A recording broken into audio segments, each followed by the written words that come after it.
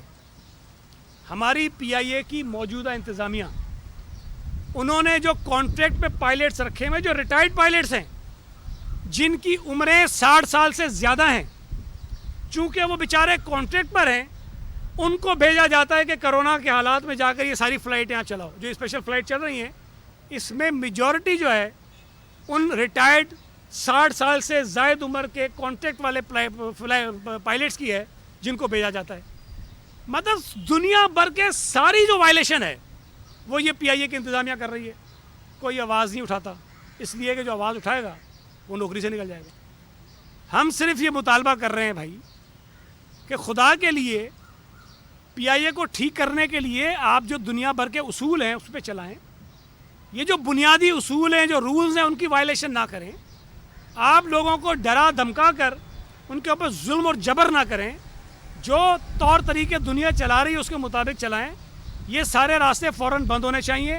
پی آئی اے کے اندر جتنی ایسوسیشنز ختم کی گئی ہیں اس کو ایسینشیل سروسز ڈکلیئر کرنے کے بعد یہ فیصلہ واپس لیا جائے.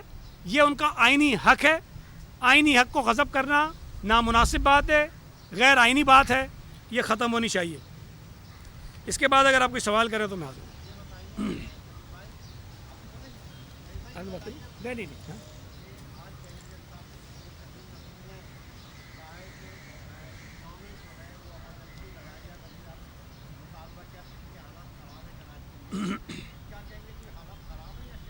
دیکھیں, اس وقت پاکستان کی معیشت کی جو حالت ہے, جو ماہرین کہہ رہے ہیں, وہ پاکستان کی 70 سالہ تاریخ کی بدترین معاشی حالات کا ہم سامنا کر رہے ہیں.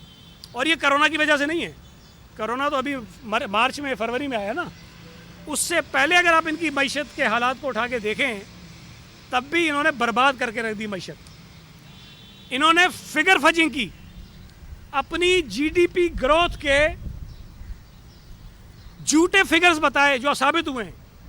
1.9 تھی, انہوں نے زیادہ بتائی. جھوٹ بولا, قوم سے جھوٹ بولا, دنیا سے جھوٹ بولا, ورلڈ بینک سے جھوٹ بولا, آئی ایم ایف سے جھوٹ بولا, اپنی عوام سے جھوٹ بولا.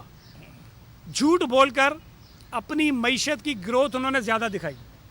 اور آج بھی جو خبریں آ رہی ہیں کہ جب آپ کے پاس اتنی اسپیس ہے کہ جو آپ کو قرضوں کی ادائیگی کرنی تھی وہ ڈیفر ہو گئی ہے, ان حالات میں یہ مزید اتنے قرضے لینے جا رہے ہیں جو پاکستان کی تاریخ میں کسی حکومت نے نہیں لیے. جو پیپلز پارٹی کی حکومت نے 5 سال میں قرضے لیے, اس نالائق نااہل سلیکٹڈ حکومت نے 1 برس میں لیے. پی ایم ایل این نے بھی ہم سے زیادہ قرضے لیے, لیکن پی ایم ایل این نے بھی جتنے 5 سال میں لیے, اس نالائق نااہل حکومت نے یہ 18-20 مہینوں میں لے لیے ہیں قرضے. جتنی بے روزگاری اس نالائق اور نااہل سلیکٹڈ حکومت کے دور میں ہوئی ہے, ہو رہی ہے, اس کی مثال کہیں نہیں ملتی ہے. جو مہنگائی